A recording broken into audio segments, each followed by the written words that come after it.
Masih ingat dengan artis kondang Leily Sagita? Leily Sagita kerap membintangi berbagai judul sinetron dengan peran antagonis. Leily Sagita dikenal sebagai ratu antagonis Indonesia. Ternyata sosok Leily Sagita di luar lokasi syuting bertolak belakang dengan peran-perannya di sinetron. Leily Sagita justru dikenal sebagai artis yang baik dan bijaksana.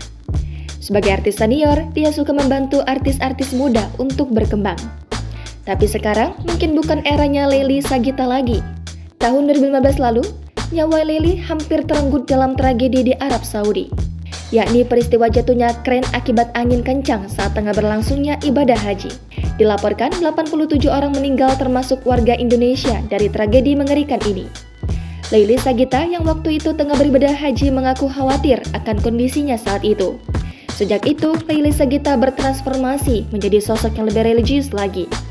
Dia lalu mengenakan hijab, termasuk di peran-peran barunya di sinetron. Kemudian, Leily tak mau menggantungkan hidupnya pada job acting yang kian menipis. Leily Sagita kini memilih terjun dalam bisnis kuliner. Leily lebih memilih berjualan jajanan khas dari tempatnya berasal, yakni Padang. Ia pun memilih untuk menjual keripik singkong dengan bumbu khas Padang panjang. Leily mengakui bahwa keripiknya tersebut dibuatnya sendiri dan bukan produksi dari pihak lain. Sebagai seorang artis, Leily tak gengsi atau malu berjualan keripik singkong. Jangan lupa subscribe, share, komen, dan like ya!